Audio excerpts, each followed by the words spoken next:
Alright, so Hello. what's your name? My name's Chris. Chris. How do you, Chris? Excuse me, how old am I? I'm 59. 59. Okay. What's your current situation? Are you homeless out here? Yeah, I am, yeah. How long have you been homeless? For 4 years. Yes.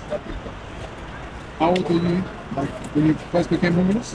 About 54. 54, okay. What led to you becoming homeless at that age? I lost my house.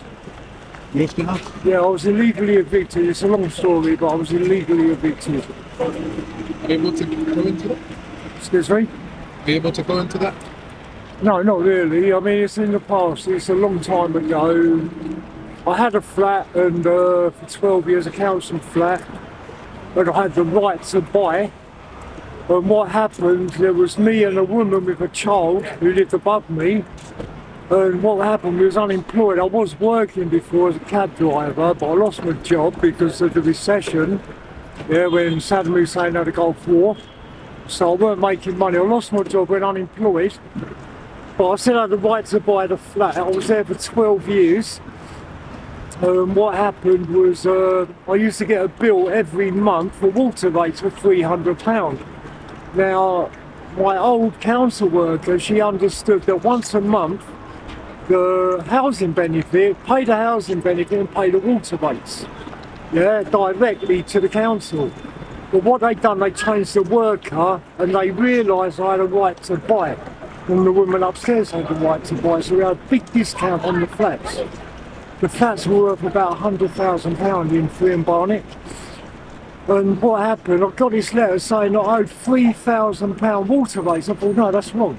And the bailiffs were coming to evict me. So I got in touch with them, I said, no, that's wrong. I explained the situation about how housing benefit pay once a month, all the bill, and it goes back to zero. Cut a long story short, the day of the eviction, 2 days before the eviction, I phoned them up, I said, excuse me, you made a mistake. It's a £300 bill and it gets paid in 2 days' time. They said, yeah, we realise that, we have made a mistake. And we rectify, you do only owe £300, not £3,000, but the bailiffs are coming. I said, well, if you can give me a week, the bill will be cleared. Right, cut a long story short, 2 days later, I've gone back to the flat, there's a big metal door on it. When I was homeless, they took all my possessions, everything. I phoned up the council, they said, well, you know, there's nothing we can do with it, it's up to the bailiffs. But I missed the bailiffs, cut a long story short, I lost my bill. I mean, it was a long time ago, that's roughly the story, yeah? And I was homeless, and I was living on the street, and I'd never been on the street 4 years. How did it make you feel when you first had to hit the streets? Well, I was just bewildered, I didn't know what to do. I had no, I only had the clothes I stood in, no sleeping bag. I come to King's Cross, and I met the charitable people, they gave me a sleeping bag, you know, some clothes, and I've been like this ever since. I beg on the street. I literally sit on the underground and ask people for change, just to get through every day for food and all that. And then I go behind the church with my sleeping bag and curl up and go to sleep. That's my life. When you first hit the streets, did you cry? Did I? Did you cry? Crack. Cry. Cry, of course I did. So why do you feel like they didn't give you a chance to pay off the debt? Well, it was a long time ago, so, you know, they didn't. They just wanted the flat back, yeah, because they knew I had a right to buy. These flats were worth £100,000 approximately, and if I bought it, I would have paid like 30 grand over time, yeah. So they wanted the flat back, and they'd done exactly the same to the girl with the baby. They just kicked her out on the street. I don't know what happened to her. Obviously, she might have had family who helped her, but I had no one to help her. Yeah? So I just lost my flat. That was survive out here on the dangerous streets. On the streets, well, I've been attacked when I was sleeping, I've got scars, I've been attacked with a bottle, people trying to rob me, and I've got nothing to rob. You know, crackheads and heroin addicts, you know. It's not a good life. What do you do, like, for money out here? Just beg? Yeah, I just sit on the stairs of the underground with a cup, sleeping bag around me, and I ask people for money. How does that usually go for you? Well, it depends. Some days I'll do okay. Most people feel sorry for me, they give me a pound. Sometimes 100 people go past me, I might get a pound. Some people give me a tenner, 20, I'm lucky sometimes. Some days I'll sit there for hours and I'll make like £2-3. But over the day, if I'm lucky, I make £20-30. That gets me something to eat. Sometimes I'll book a hotel cheap, £20. You know, when it gets really cold or I'm just really tired. It's really hard to sleep on the street in the cold, you know. You keep getting moved on by police and council, you can't sleep here, blah, blah, blah. You know, it's hard life. I wouldn't wish it on my worst enemy, homelessness, you know. How has like homelessness affected your mental health? No, it's affecting my mental health badly. Yeah. You have any family around? No, my family are all in Thailand and Malaysia. Well, my brother lives in Malaysia, my mum, she's got dementia, she lives in Kent, I don't see them. My family I don't see. So you have siblings, yeah? Yeah, I've got children, yeah, 3 different children, 3 different girls. I mean, like, do you yourself have any brothers or sisters, yeah? Yeah, I've got brothers, I've got a brother. They're in Malaysia? I don't see them, they're abroad. Okay. They Do they got know their you're own- out there in the streets? No, they don't. I can't get in touch with them, I don't know where they are. How many kids do you have? I've got 3 grown-up kids, so I don't see them, I don't talk to them, I don't know where they are. Yeah. 3 different women, we broke up, they took the kids off, they went, you know. So it's that. If you could see your kids right now, what would you say? I don't know. I really don't know. Do you miss them? I don't think about them, to be honest. They're grown up, they've got their own life, you know. I actually spoke to my daughter years ago, yeah, on Facebook. And all she said to me was that I was a sperm donor and that's it. I put the phone down.